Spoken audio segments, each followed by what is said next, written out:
The Like, Jack Paar show came about this way. At that time, there was a lot of TV shows. Jack Paar, Dick Cavett, David Frost, Merv Griffin, Johnny Carson, Mike Douglas, Dinah Shore. mm-hmm. There was a ton of shows. Being on TV was like the ultimate be all, get all, whatever. All those guys, this doesn't happen nowadays. All those guys had talent coordinators. All the talent coordinators would come down to all the comedy clubs, mainly the Improv in the African Room, the Village Gate, Gaslight, the Bitter End, and they don't do that anymore. But they all would come and see you. Now I was at all these joints working for free, thank you, and and they would see me, and Brennan was on. Brennan would always say, you know, they all love me. I'm the greatest. I'm the best. I'm the this, that's the whatever, whatever. So they were all doing the shows. I said, well, I want to be on too.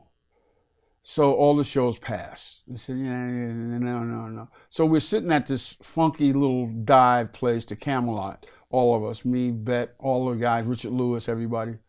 And they said, man, I should be on TV. What's happening? Why am I not on? He said, yeah, you should be on. So this guy, Tom, whatever his name was, from the Jack Paar show, used to come and he used to drink. He was a drinker, but he could drink. Tom McCormick. He could drink for free because he's a talent coordinator, so you get all free food, free drink, whatever. Right. So they said, hey, Tom, how about Jimmie Walker? Said, no, he sucks, man. It's not funny. So Brenner and Bet and Steve Landsberg went to him at the bar and said, you're not going to drink here anymore, and you're not going to be here anymore if you don't put Jimmie Walker on the show. I got on the show. Very cool of them. And that's real, because I went up there, and the producer director eventually of the David Letterman show, Hal Gurney. Hal Gurney, was the guy. And Hal Gurney was sitting behind his desk with a pastrami sandwich and a Dr. Brown's celery soda. Okay? And I walk in there because they got me the appointment, David and those guys. And he's eating the sandwich. He says, oh, you're the guy everybody's been telling me about. Well, you know, I don't know. He says, everybody tells me you're funny. I said, well, you know, whatever. He says, well, let's see it. I said, okay, we'll go to the stage. We'll do whatever. He says, no, just do it right here. I said, what? He says, just do it right here. I know it's funny. I've been around. So he's eating the sandwich, and you guys selling it. He says, go. So I start doing my, whatever I claim that I do. I'm doing my act. And after about 2 minutes, he says, okay, you're on the show. And I was on the show. And it was the kind of thing, he says, can you be down here by 5 o'clock tomorrow? I said, yeah. He says, okay, be here.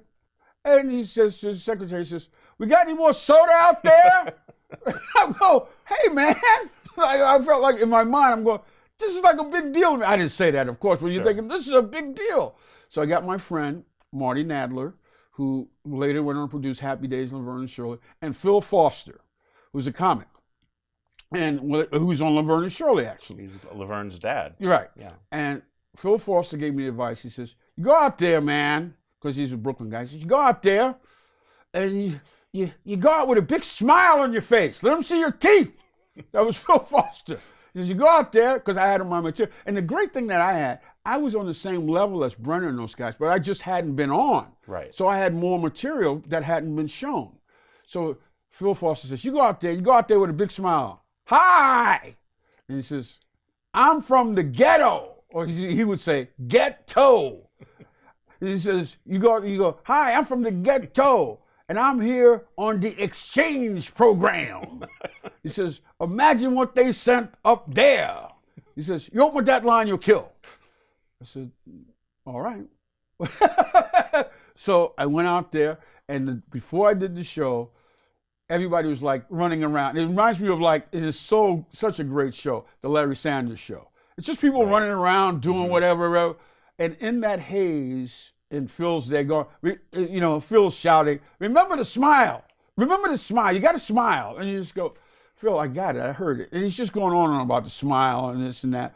And Jack Paar comes over. And it's just like, just the calm in the storm. And he says, hey, everybody tells me you're funny. You just go out relax, don't worry about it. And I'm going to bring you on and give you a big intro. And you just go, and these people laugh. I've had Lenny Bruce, I've had Godfrey Cambridge, Dick Gregory, I've had Richard Pryor, I've had all these guys. You will do just fine. You go out there.